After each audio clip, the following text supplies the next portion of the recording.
Good morning student, I am Gopi Kumar Srivastav and this is my fourth video of chapter Money in Banking of class 12 and this is also a revision classes. ये बिल्कुल revision classes है, आपको इसमें ध्यान देना पड़ेगा कि कौन सा क्वेश्चन इंपॉर्टेंट है नहीं है, इससे आप अच्छे से तैयारी कर सकते हैं, ठीक ना। चलिए देखते हैं, हम लोग समझते हैं। जैसे यहाँ पे हमारा जो टॉपिक है वो कैश रिजर्व रेशियो है, एक है स्टडी लिक्विडिटी रेशियो। चलिए इसको मैं समझाने की कोशिश करता हूँ आपको। मान लीजिए कोई कमर्शियल बैंक है और यहाँ पे RBI है। हर कमर्शियल बैंक के पास जितना भी पैसा रहता है, ठीक ना, तो उसको कुछ परसेंटेज उसको RBI के यहाँ रखना पड़ता है। मान लीजिए 10% रख दिया तो 10% हो गया 10 करोड़, तो बचेगा 90 करोड़, ठीक है। और 90 करोड़ में भी कुछ परसेंटेज जो है खुद के पास रखना पड़ता है, जिसको आप मान लीजिए 18 करोड़। अब बाद में बचेगा 72 करोड़। देखिए मैं क्या बताना चाहता हूँ।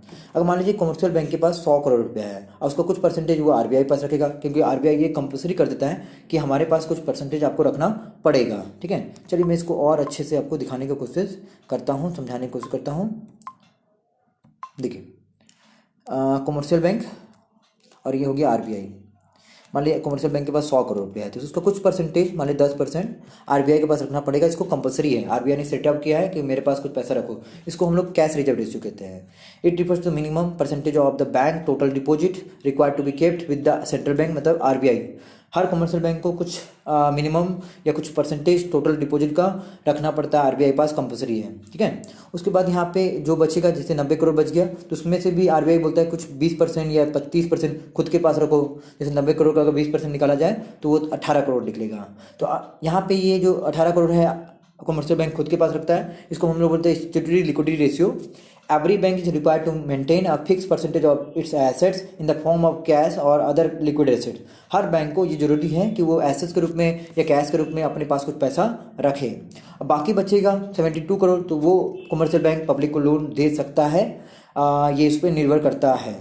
बात समझ में आया? तो देखिए यहाँ पे ये कैश रिजर्व रेशियो, जहाँ पे कमर्शियल बैंक को RBI के पास कुछ पैसा रखना पड़ता है, और SLR के बारे में बात करें तो कुछ पैसा कमर्शियल बैंक को खुद के पास रखना पड़ता है। क्यों रखना पड़ता है? मान लीजिए सारा पैसा अगर दे देता है तो बचेगा क्या कमर्शियल बैंक के पास? बचेगा तो नहीं, दिक्कत हो जाएगा। मान लीजिए कोई पैसा मांगने आ गया तो यहाँ पे दिक्कतों को दूर करने के लिए SLR और CRR का यूज किया जाता है, ताकि बेसिकली चीज़ों को मेंटेन किया जा सके। तो हमने सबसे ज़्यादा जो इंपॉर्टेंट क्वेश्चन है वो भी डिस्कस कर देते हैं। आप इंस्ट्रूमेंट को, जो क्वांटिटिव इंस्ट्रूमेंट है और जो क्वालिटेटिव इंस्ट्रूमेंट है, अच्छे से याद करें। एग्जाम में बहुत ज़्यादा पूछा जाता है, ठीक है। और जो फंक्शन है वो तो इंपॉर्टेंट है ही है, पर आप याद रखिएगा सेंट्रल बैंक में अगर कोई इंपॉर्टेंट क्वेश्चन होगा तो वो क्वांटिटिव इंस्ट्रूमेंट को लेकर होगा और क्वालिटेटिव इंस्ट्रूमेंट को लेकर होगा। और अगर 1 मार्क्स में कोई क्वेश्चन आएगा तो वो आपका CRR और SLR आएगा। तो इस सभी चीज़ को याद रखें, ठीक ना। और कमर्शियल बैंक और सेंट्रल बैंक में कभी कभी एग्जाम में डिफरेंट भी देता है कि different between commercial bank and the central bank. इस प्रकार से ये भी क्वेश्चन बड़ी इंपॉर्टेंट हो जाता है, ठीक है। और मनी का मीनिंग पूछा जा सकता है, मनी का फंक्शन पूछा जा सकता है, और मनी सप्लाई जरूर पूछा जाएगा, जो मैंने आपको बताया था पहला वीडियो में कि मनी सप्लाई इंपॉर्टेंट है। तो मनी सप्लाई बिल्कुल इंपॉर्टेंट होता है।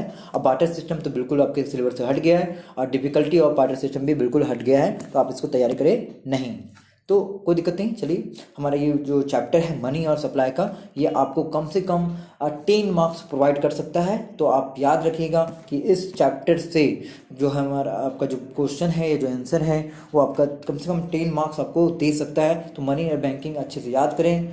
मैक्रो इकोनॉमिक्स से आप बहुत अच्छे से मार्क्स उठा सकते हैं। तो ये हमारा मनी और बैंकिंग का जो वीडियो है कंप्लीट हो गया।